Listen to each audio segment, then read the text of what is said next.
चलिए दोस्तों वीडियो की शुरुआत करते हैं। सबसे पहली कंपनी की बात करते हैं। पहली कंपनी का नाम है दोस्तों केपीआईटी टेक्नोलॉजीज लिमिटेड। बट इसको डिस्कस करने से पहले दोस्तों, अगर आपने अभी तक चैनल को सब्सक्राइब नहीं किया है तो चैनल को सब्सक्राइब करके बेल आइकन को प्रेस कर लो और सेबी रजिस्टर्ड रिसर्च एनालिस्ट के टेलीग्राम चैनल को भी ज्वाइन कर लो, जिसका लिंक आपको डिस्क्रिप्शन में देखने को मिल जाएगा। और एक डिस्क्लेमर भी है, जो भी न्यूज़ एंड अपडेट्स हम कवर करेंगे वो सारी एजुकेशन पर्पज़ के लिए है, सीखने के लिए है। तो इसको किसी भी तरह का इन्वेस्टमेंट एडवाइस मत समझना, आप खुद से भी रिसर्च और एनालिसिस कर सकते हैं। तो चलिए दोस्तों वीडियो की शुरुआत करते हैं। सबसे पहले बात करते हैं केपीआईटी से रिलेटेड कुछ इंपॉर्टेंट न्यूज़ एंड अपडेट्स के बारे में। तो देखो, आज के दिन केपीआईटी की परफॉर्मेंस हमें काफ़ी सही देखने को मिल रही थी, काफ़ी अच्छा परफॉर्मेंस कंपनी ने डिलीवर किया था।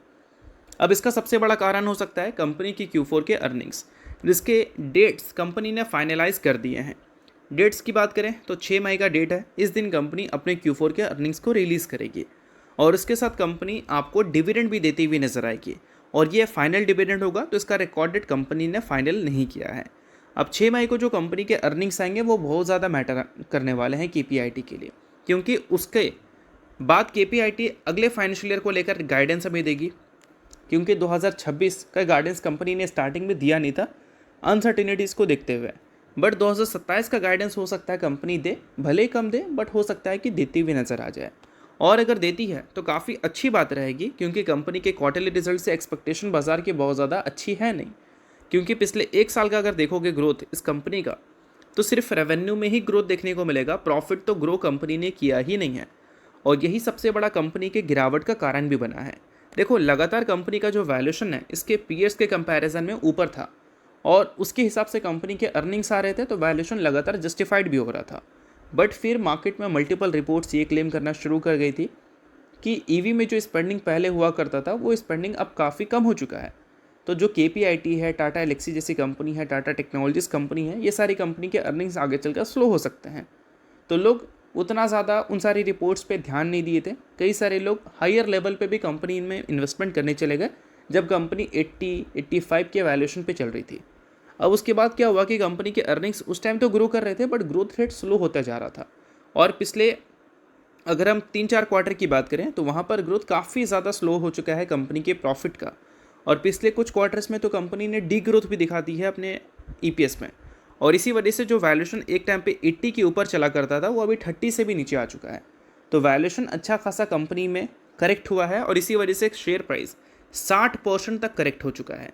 अब ये 60% करेक्शन के बाद अगर रिकवरी की एक्सपेक्टेशन रखते हो आप, तो रिकवरी के लिए कंपनी के अर्निंग्स इसीलिए बहुत ज़्यादा मैटर करेंगे, क्योंकि जैसे ही कंपनी के ईपीएस ऊपर जाने लगेगा वैसे ही ये वैल्यूएशन मार्केट अट्रैक्टिव कंसिडर करना शुरू कर देगी। इसी वजह से अर्निंग्स बहुत ज़्यादा मैटर करते हैं।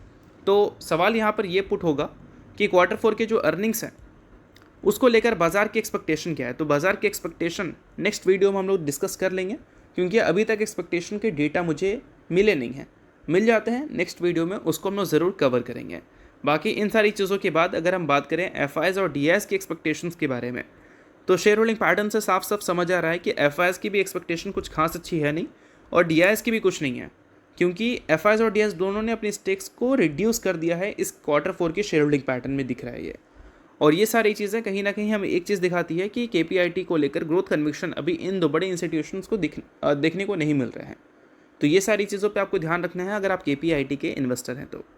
सो दोस्तों, फिलहाल रिजल्ट का पीरियड चल रहा है और रिजल्ट के पीरियड में हर कोई को अपनी कंपनी के रिजल्ट जानने हैं। तो इसके लिए क्या कर सकते हैं, आप सेबी रजिस्टर्ड रिसर्च एनालिस्ट के टेलीग्राम चैनल को ज्वाइन कर सकते हैं, जहां पर सबसे पहले आपको रिजल्ट्स की अपडेट मिलेंगी।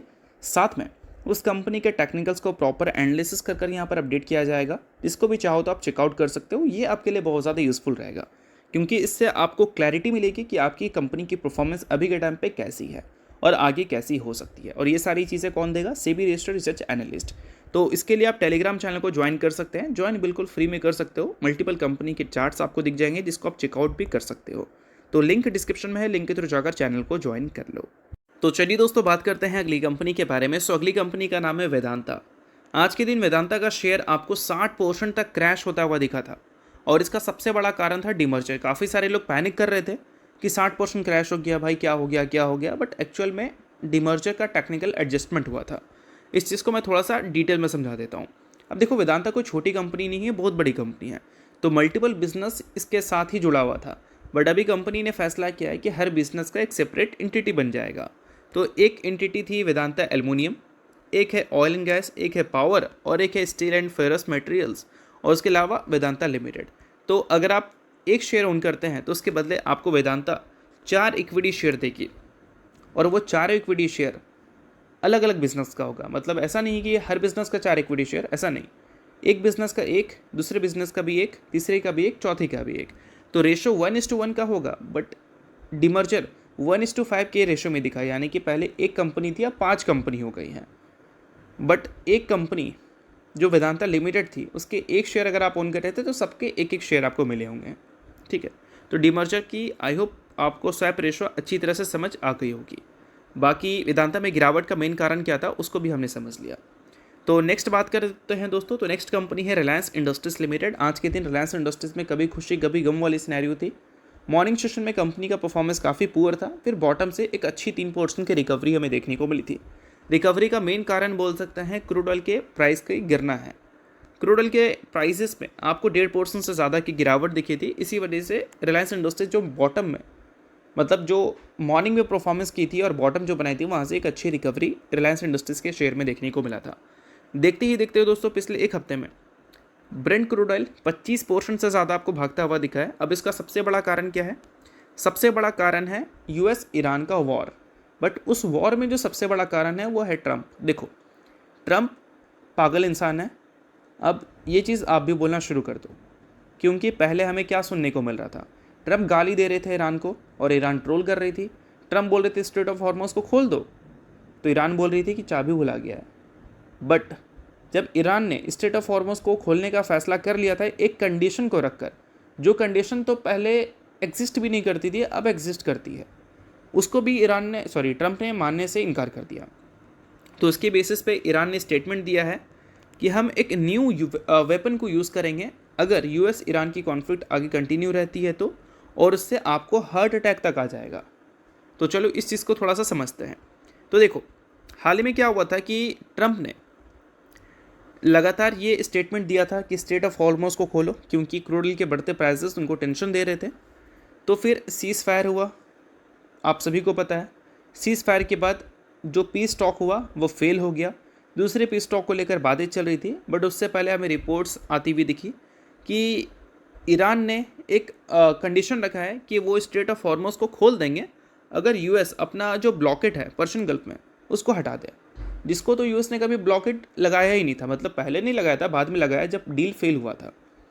अब अगर वो यूएस उस चीज़ को हटा देता तो ईरान भी स्ट्रेट ऑफ हॉर्मुज़ को पूरी तरह से खोल देता, क्योंकि उसने बीच में खोला भी था, बट यूएस के इलीगल एक्टिविटीज़ की वजह से फिर से बंद कर दिया था। अब ट्रंप इस चीज़ को लेकर खफा हो गए। डोनाल्ड ट्रंप ने रिजेक्ट कर दिया ईरान का प्रपोज़ल, एक्सचेंज में यूएस ब्लॉकेट हटाए, हम स्ट्रेट ऑफ हॉर्मुज़ को खोलें, जो कि पहले कभी एग्जिस्ट ही नहीं करता था। बट अभी ईरान ने एक सिंपल सा प्रपोज़ल रखा था स्ट्रेट ऑफ हॉर्मुज़ को खोलने के लिए, उसको भी ट्रंप चाचा ने मना कर दिया। तो ऑब्वियस सी बात है, इन सारी चीज़ों के बाद तू मैं फिर से बढ़ती हुई दिख गई। मिडिल ईस्ट का टेंशन फिर से बढ़ता हुआ दिख गया, क्रूड ऑयल के प्राइसेस फिर से ऊपर जाते हुए दिख गए। और इसी चीज़ को देखते हुए ईरान ने थ्रेट दिया है कि वो वॉर में एक न्यू वेपन का यूज़ करेंगे, जिससे यूएस और इजरायली फोर्स को काफ़ी ज़्यादा अंदर तक डर लगने वाला है और हो सकता है कि उनको हार्ट अटैक तक के भी आ जाए। अब देखते हैं कि आगे चलकर इन सारी चीज़ों के बाद क्या अपडेट आती है। बट अभी जो चीज़ें हैं वो मिडिल ईस्ट के टेंशन से रिलेटेड अच्छी नहीं हैं, इसी वजह से क्रूड ऑयल के प्राइसेस भागे थे और रिलायंस इंडस्ट्रीज जैसी कंपनीज डिस्टर्ब हुई थी।